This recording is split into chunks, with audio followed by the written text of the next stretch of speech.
Alright, welcome back. This is an original TalesSphere story, and it took a turn I didn't expect. Let's get into it. My parents said, "Don't come to Thanksgiving. Your daughter is embarrassing. Your sister needs a drama-free day." My 6-year-old and I were already on the way to the airport to fly home. I didn't cry. I took action. When my parents saw us again, their faces went pale because I still remember the exact second my stomach dropped, because my hands were on the steering wheel and I had nowhere to put the feeling. We were on the freeway, headed to the airport. It was the day before Thanksgiving. Gray sky. Traffic moving just fast enough to make you think you might actually be on time, which is always how airports lure you into optimism before humbling you at security. My daughter Ivy was in the back in her booster seat, kicking her feet like she had springs in her shoes. She'd been counting down to this trip the way kids do, like it was a holiday and a birthday and a unicorn sighting all rolled into one. "Do you think Mason will play with me this time?" she asked. Mason was my sister Allison's son. He was 7 and treated Ivy like a mildly interesting app he could close whenever he got bored. "I'm sure he will," I said, in the voice mothers use when they're lying for peace. "And Paige is gonna show me her new Barbie," Ivy continued, undeterred. Paige was Allison's daughter, 9, and already practicing the kind of facial expressions you see in people who review restaurants for a living. Ivy hummed to herself, hugging the little stuffed fox she'd insisted on bringing so he can have Thanksgiving too. She'd made place cards at school, actual little folded pieces of paper with our names and drawings of turkeys that looked like they'd survived a small explosion. She was excited to see her grandparents. She kept saying Grandma's house like it was a magical location with enchanted snacks. I was hopeful, not in a naive way, more in a maybe this year everyone will behave like adults for 4 hours way. A cautious, fragile optimism, like balancing a glass ornament on a moving bus. My phone rang. The screen lit up with Mom. I smiled automatically, because apparently my nervous system hadn't gotten the memo that I was allowed to be wary. "Hey," I said, tapping the button and putting it on speaker. Because I was driving, and also because I'm not trying to get pulled over for holding my phone like a teenager filming a TikTok. "Hi, Sarah," my mother said. Her tone was careful. Too careful, like someone trying to move a vase without letting you hear it scrape. I glanced in the rearview mirror. Ivy was looking out the window, mouth open a little, relaxed, happy. "Hi, Mom," I said, still light. "We're on the way. I think we're going to make it with—" "Listen," she cut in, and my optimism shattered into tiny glittery pieces. There was a pause, just long enough for my brain to go, "Something's wrong." "We've been talking," she said, "and we think it's best if you don't come this year." I actually blinked, like my eyes could reboot the sentence. "What?" I said. "It's just," she continued, like she was explaining the weather. "Your daughter is embarrassing. We don't want her there. Allison needs a drama-free day." There are moments where you can feel your body make a decision without consulting you. Mine decided, right then, that if I stayed on the road, we were going to end up inside someone's trunk. My hands tightened on the wheel. I flicked on my hazards and eased onto the shoulder, half parking, half abandoning the concept of traffic laws out of sheer survival. If my car had feelings, it would have sighed and said, "Here we go." Ivy's voice came from the back seat, small and immediate. "Mom?" I stared straight ahead at the blurred line of the road. My mother was still talking through the speaker, but my brain had zoomed in on one thing. Ivy heard it. The second I realized that, I tapped the screen and took the call off speaker so fast it was basically a reflex, like snatching a knife off the floor before a child steps on it. "Mom," I hissed, because whispering makes everything better, apparently. "I'm driving. Ivy is in the car. We're on the way to the airport. What are you talking about? You heard me, my mother said, and the careful tone vanished like it had never existed. It's better this way. I looked in the mirror again. Ivy wasn't kicking her feet anymore. She was just staring straight ahead, Fox hugged tight to her chest like it was armor. I didn't trust my mouth to stay safe in front of her for even one more sentence. Hold on, I said, clipped. 1 second. Then I leaned back just enough to keep my voice gentle for Ivy. Sweetheart, stay buckled. I'll be right outside the door. Before she could answer, I was already out of the car, door shut, cold air, highway roar, 1 step away from my kid, 1 step closer to the truth. I lifted the phone again. Okay, I said, low and steady. Say it again. My mother didn't even pretend to soften it. Allison doesn't want the stress. She has guests. We're not doing this. Guests, I repeated, and it came out flat. So Ivy is... what? A bad look? My mother made that little irritated noise she makes when I name the thing she's hiding. Don't start. I'm not starting, I said. I'm clarifying. You just told me my 6-year-old is embarrassing. She'll get over it, my mother said, like she was talking about a spilled drink. A car blasted past, wind tugging at my coat. I stared at my own door like it was the only solid thing in the world. We already have flights, I said. 1 sentence. No begging. We're literally on the way? And now you're not, she snapped. Allison needs a drama-free day. There it was again. Drama-free. Like my child was an unregulated substance. I swallowed. So that's it? It's better this way, my mother said, final. We'll see you another time. A pause hung there, just long enough for me to wait for the part where she said, I'm sorry. She didn't. She did what she always did when I didn't immediately fold myself into whatever shape she needed. She ended the call. I stared at the dark screen for half a second, like maybe it would light back up and say, just kidding. I love my granddaughter. I've lost my mind. It didn't. So I did the only thing left.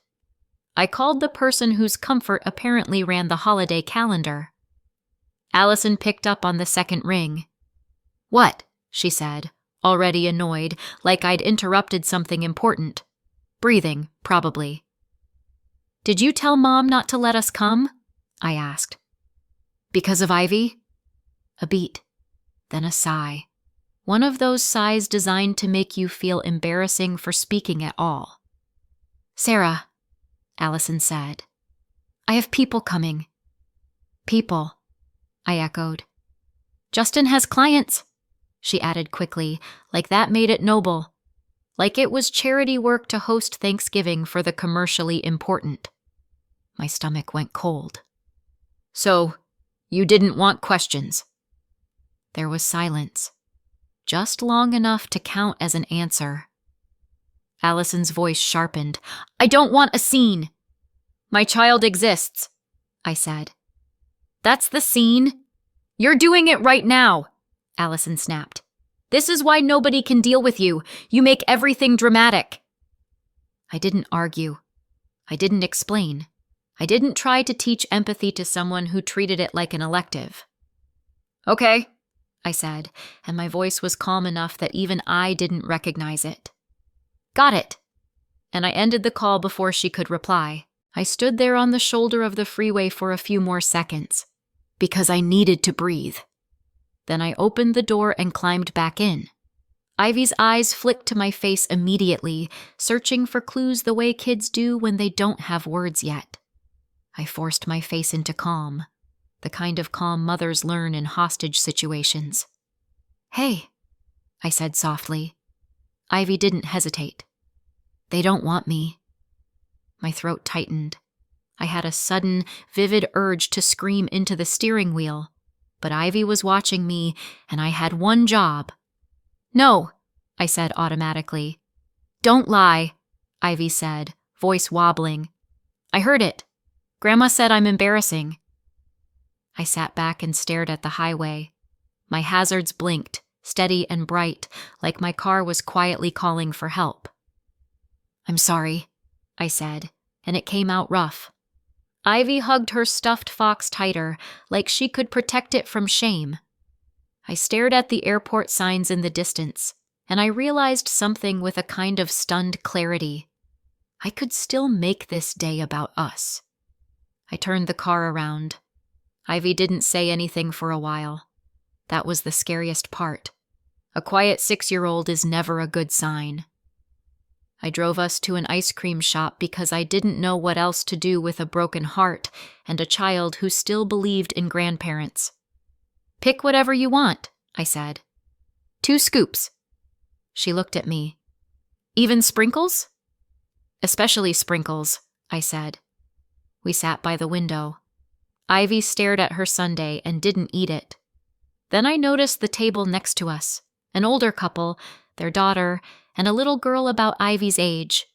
They were just together. Easy. Like nobody had to earn their place. My throat tightened. I looked away fast, like that would stop it. It didn't. The older woman leaned over, gentle. Hey, are you okay? I opened my mouth to say, fine. Nothing came out. Ivy sniffed beside me, quiet, like she was trying to be small enough to not cause trouble. The older woman looked from Ivy to me and softened. Would you two like to sit with us? Before I could answer, their little girl slid off her chair and walked over to Ivy. I'm Mia, she said. Do you like unicorns? Ivy blinked. Yeah. Come on, Mia said, and Ivy followed her to the play corner like her body remembered how to be a kid. The older woman smiled. I'm Barbara. This is Walter, and that's our daughter, Julia. Sarah, I said. And Ivy. Barbara didn't lean in like we were about to do a deep dive.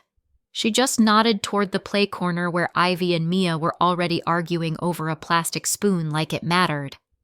She's got a good kid vibe, Barbara said, like that was all she needed to know.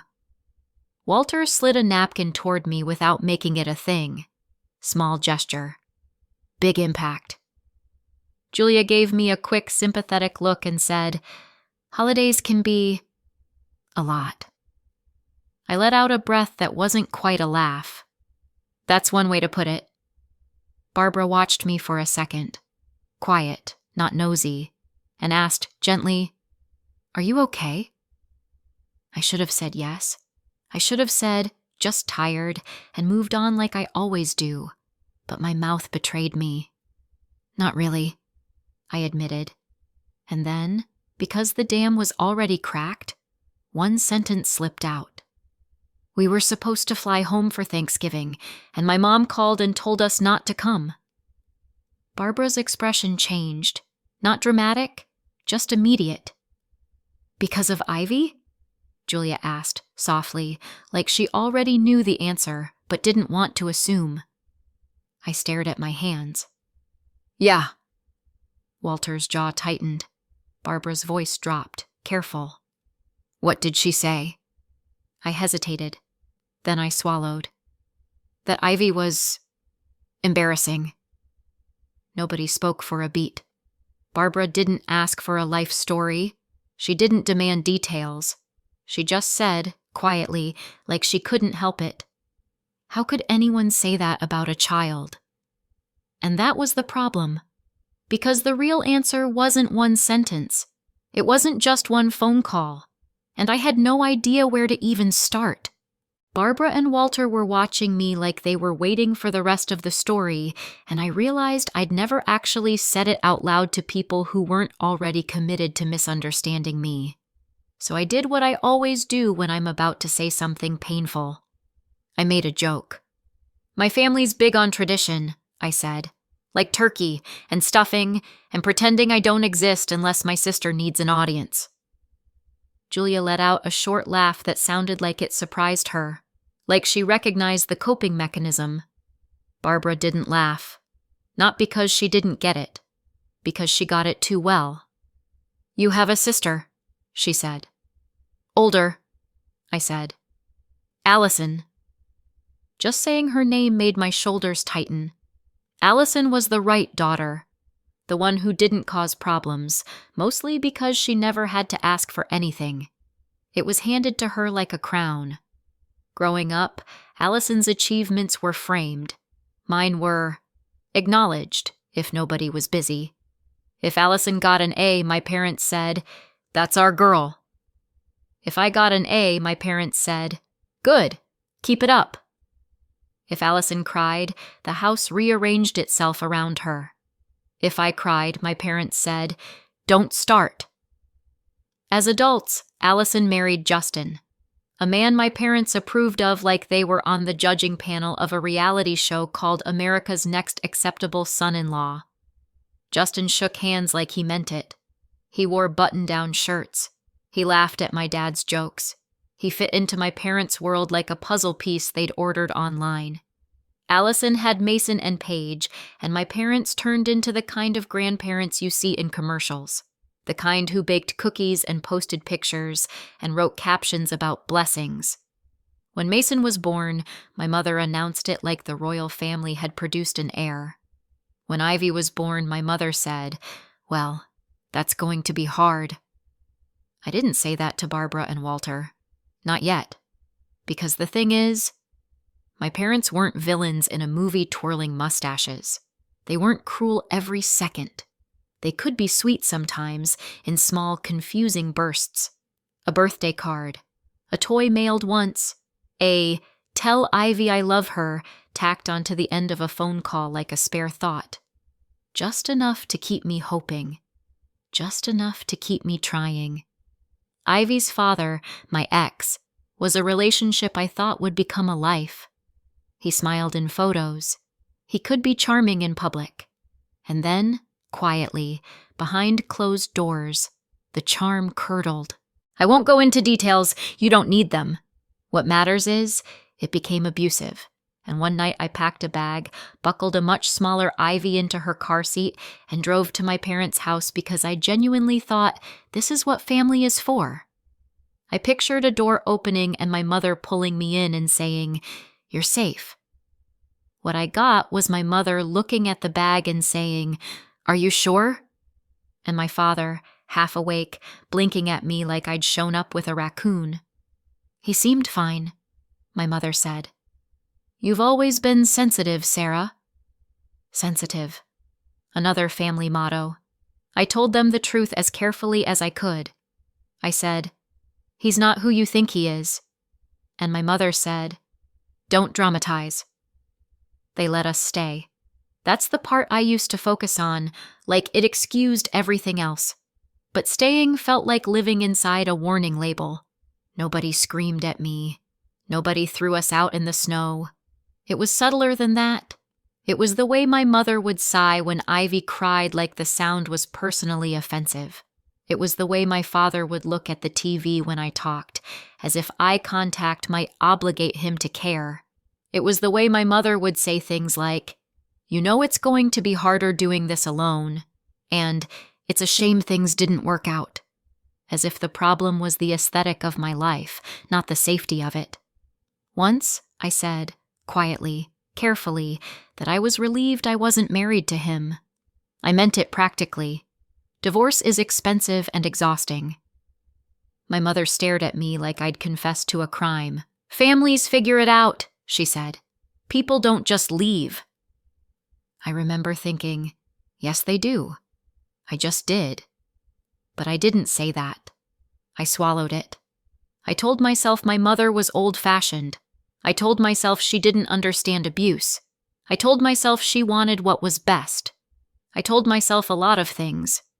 Then came the part that made everything crystal clear in hindsight. One afternoon, my mother mentioned company coming over. People from church. Neighbors.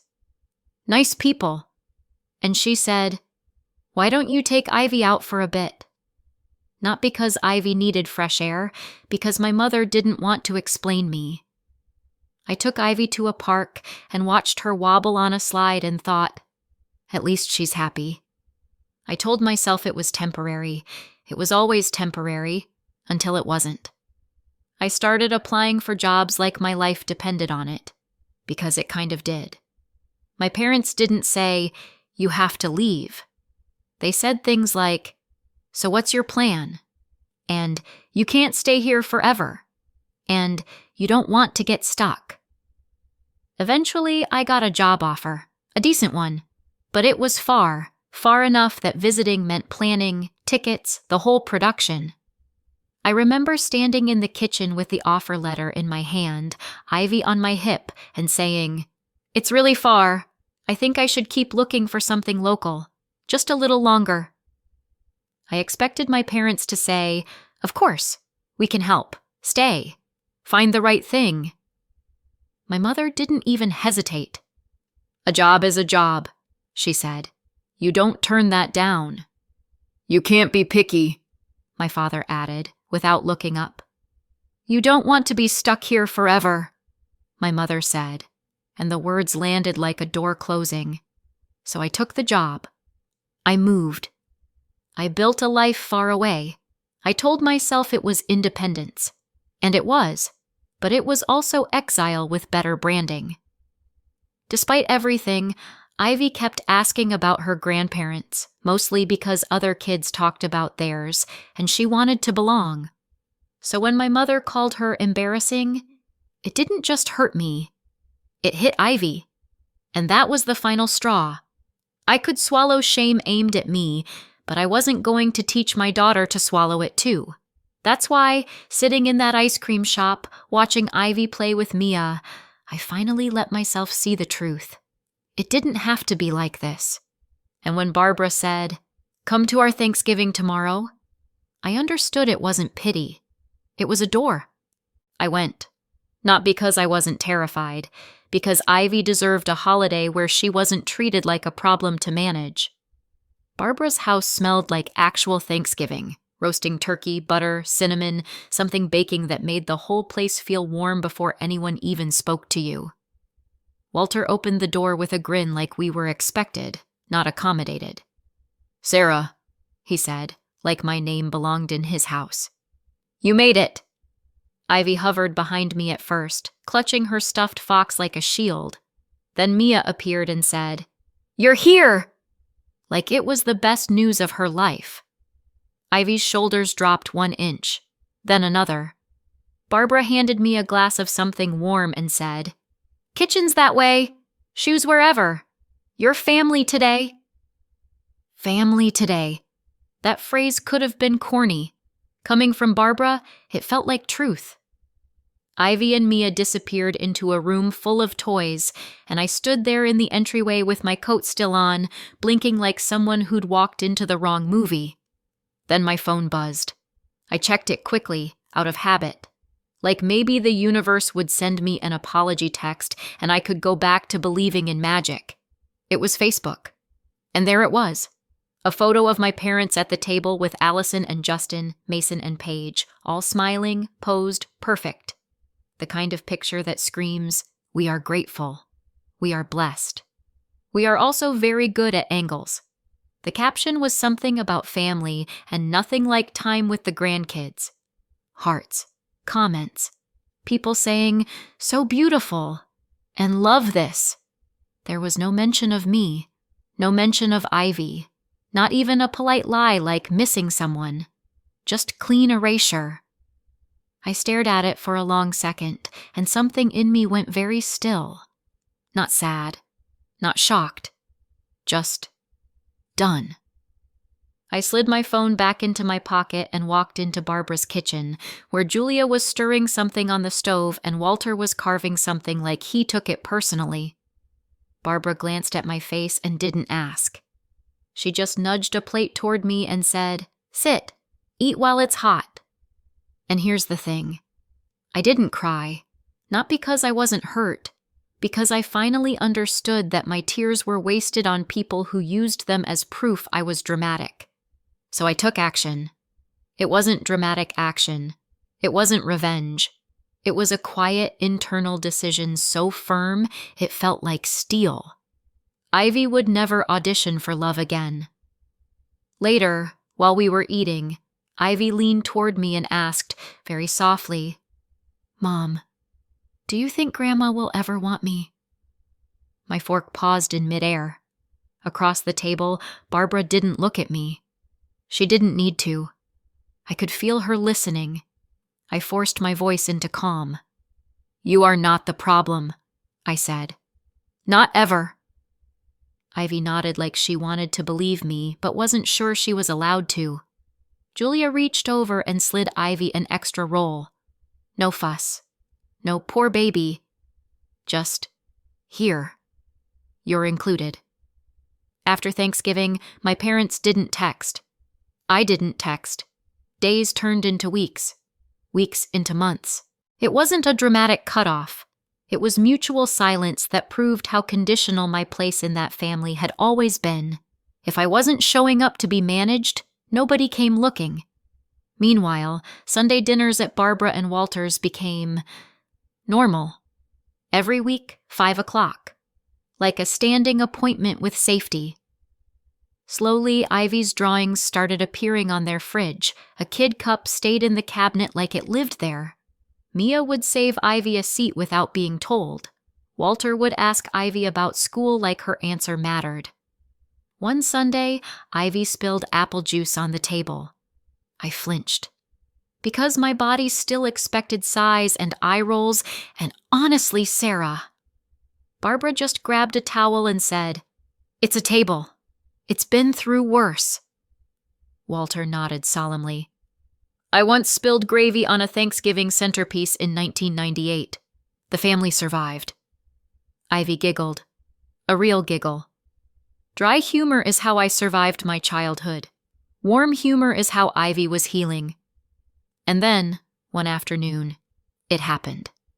Ivy was running toward Barbara in the kitchen, arms open, and she shouted, "Grandma Barbara!" I stopped breathing. Because I expected correction. I expected discomfort. I expected someone to say, "Oh no, sweetheart, I'm not your—" Barbara turned, opened her arms, and said, "There's my girl." Just like that. Walter looked up from the newspaper and said, "Hey, kiddo." And Ivy beamed. I went to the bathroom and stared at myself in the mirror for a full minute because my eyes were wet and I was furious at how unfair it was that love could be that easy if people simply chose it. That week, I updated the documents that mattered. School pickup, emergency contacts, medical permissions, and a guardianship plan. Quiet, legal, permanent. If anything happened to me, Ivy would go to Barbara and Walter. Not my parents, not Allison, not Justin. It was the most adult sentence I'd ever written, and my hand didn't shake once. Julia and I got closer too. Not in a sit and discuss our feelings for 3 hours way. In a real-life way. We swapped childcare once. Then again, we vented while the kids played. It started to feel like sisterhood, without either of us naming it. Then Julia invited me to a single-parent play meetup she ran once a week at a community center. "It's low stakes," she promised.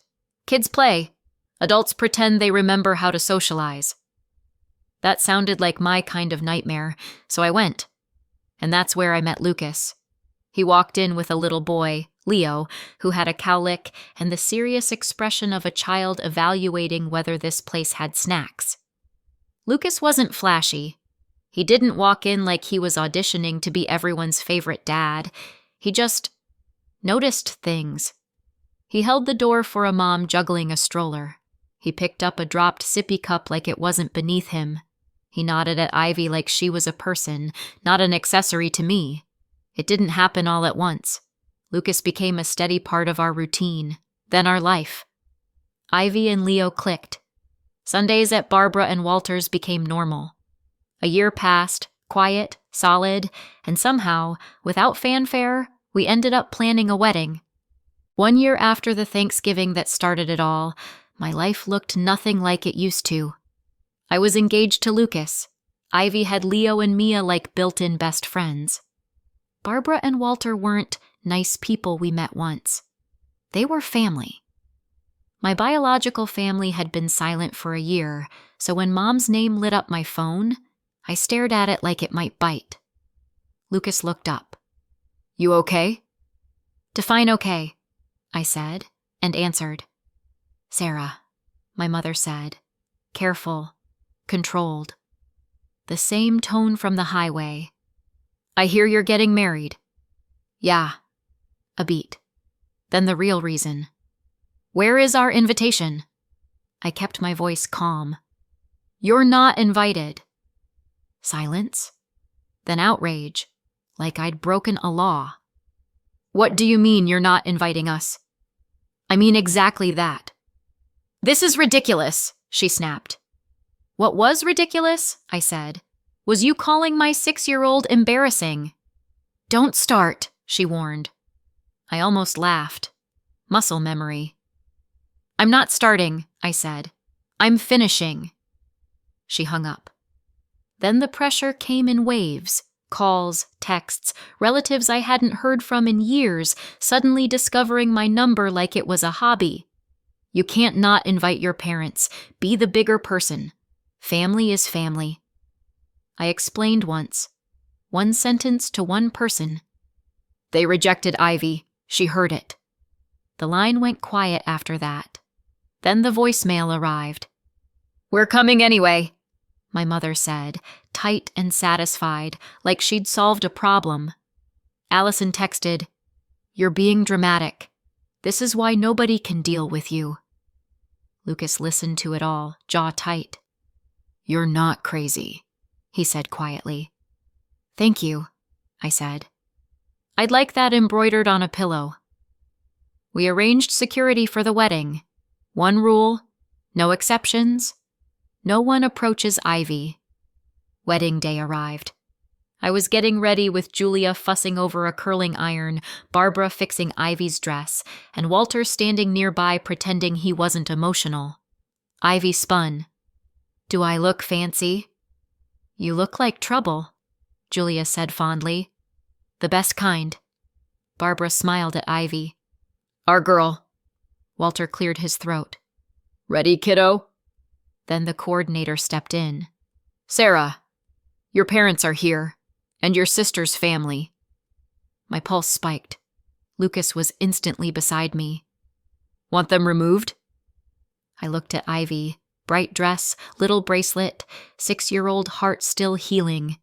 I wasn't risking a shouting match with Ivy within earshot. "No," I said. "Let them in. Back row. Away from Ivy. If they move toward her, stop them." The coordinator nodded and disappeared. Walter offered his arm. His hand was steady. That was the whole point. I stepped into the aisle. They were in the back. My mother stiff, my father shrinking, Allison scanning the room like it was a performance review, Justin leaning back like he belonged, Mason and Paige bored already. My biological father didn't stand. Walter did. Walter walked me down the aisle like he was honored to be there, like I mattered. Lucas waited at the altar, eyes locked on me, the kind of gaze that says, "I choose you. I choose your child." And we got married. My biological family watched from the back like people who'd shown up too late to matter. At the reception, Ivy was safe at the kids' table with Mia and Leo. That was all I cared about. Then the DJ tapped the mic. "If I can have everyone's attention." My stomach tightened. Not fear. Anticipation. Because I'd planned this part. I took the microphone. "Thank you," I said, "for being here." I paused. Then I said it. Calm, clear, impossible to ignore. A year ago, I was told not to come to Thanksgiving because my child was too much. A hush moved through the room. That call didn't take something from us. It showed me where we actually belonged. I turned toward Barbara and Walter. "Barbara, Walter, you made room for us when you didn't have to. You loved Ivy like she wasn't a burden, like she was exactly what she is, an incredible kid." The room erupted. Applause, whistles, people standing. Barbara stood, overwhelmed. Walter stood beside her, face red and proud. "Julia," I added, "you became the sister I always needed." More applause. Then I looked at the back row. My mother's face had gone blank. Allison looked stunned. Justin's smile was gone. My father stared at his hands. Their faces were pale because now the room knew. Now the story belonged to me. I handed the mic back and stepped into Lucas's arms. For one perfect second, it was mine. Then my mother shoved her way through the crowd. "What did you just say?" she hissed. "The truth," I said. "You humiliated us," she snapped. "You humiliated a 6-year-old. I'm just matching energy," I replied. Her eyes flashed. "That's my granddaughter." I kept my voice low. "You rejected her." "We did not," she started. "Stop," I said, and the word landed like a door closing. "You said she was embarrassing." She tried the last weapon she had. "You can't keep her from us. We have rights." And that's when I dropped it. "If anything happens to me," I said evenly, "Ivy goes to Barbara and Walter, not you." My mother actually staggered. "You... what?" "You're not listed anywhere that matters," I said softly. My father's eyes filled. Allison looked furious. My mother spun toward Ivy like she could still reclaim something. "There you are," she called, voice suddenly sweet. "Come here, sweetheart." Security appeared instantly and blocked her. Walter stepped in too, quiet, immovable. Julia was already moving Ivy away. Barbara reached her first, calm and practiced, like this wasn't the first time she'd protected a child from grown-up chaos. My mother's voice rose. "This is my family." Walter's voice stayed low. "Not today." I looked at my mother and felt something settle. Calm. Final. "I don't hate you," I said quietly. "I've just stopped waiting for you to be different." Then I nodded to security. "Please escort them out." They were removed. My mother kept looking back like she expected me to chase her. I didn't. I crouched in front of Ivy. "You okay?" Ivy frowned. "Was that Grandma?" "That was someone who doesn't get to hurt you anymore," I said. Ivy blinked, then asked, "Can I have cake now?" I let out a shaky laugh. "Absolutely." And I went back to my wedding. The next morning, my phone was full of messages from people who cared more about tradition than a child's feelings. I deleted them. Then one message came in from Aunt Denise. "I heard what happened. I'm proud of you. Protect Ivy. You're doing the right thing." I stared at it for a long time. Then I typed back, "Thank you." And for the first time in my life, I meant it when I thought, I'm free.